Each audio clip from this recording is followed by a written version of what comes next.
In this lesson, we will examine functions. All functions are identified by the fn prefix, including the main function. As I mentioned before, the Rust compiler first searches for the main function in every program, and the program starts up. The radius of the circle you see on the screen is 10 centimeters. Let's say we need a piece of code that calculates the circumference of the circle. First, we need to create variables such as the radius of the circle, the number of the pi. When we multiply all the variables together and double them, we get the circumference of the circle. So far, everything looks normal. Alright, what happens when we need this value in another file again? Will we write again? This is where the functions come in. When we design our codes to be reusable, we do not need to write the same code again.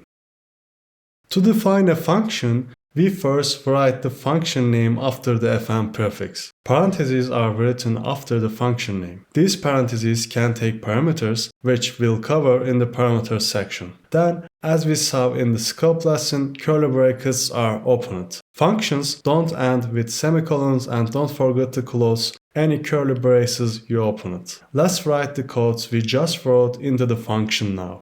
Our function will not work unless called inside the main function. To be called, it must be triggered by typing in one line. Since this function does not take any parameters, we leave the parentheses empty and end with a semicolon. We just talked about reusability, so we can call this code multiple times. Now let's implement this example with VS Code.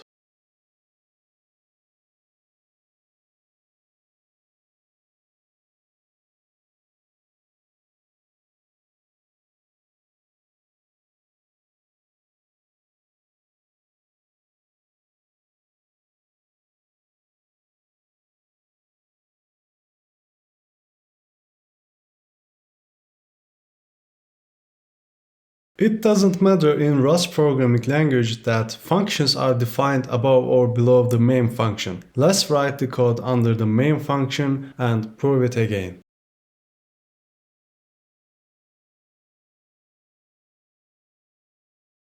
As you can see, it worked flawlessly.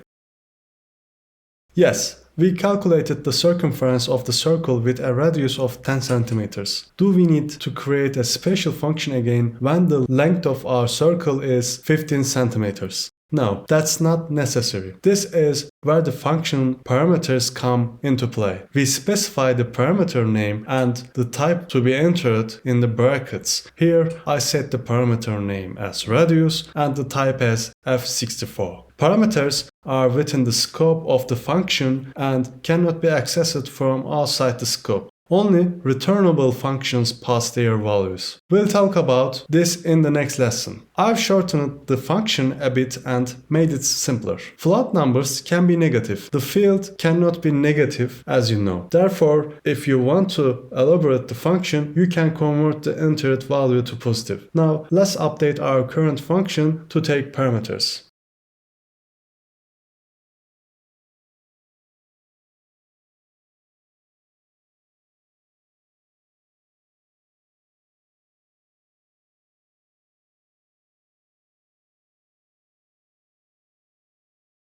I enter a value of types f64 in the parameter part of our function.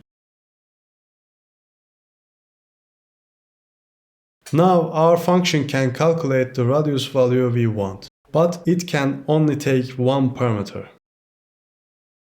Alright, how should we create the function when we need to enter multiple parameters? In this scenario, we will calculate the area of a rectangle whose length and height are known. Here, we will need to use two parameters. You can define as many parameters as you want in functions. We just separate each parameter with a comma. Let's create a parameterized function similar to our example.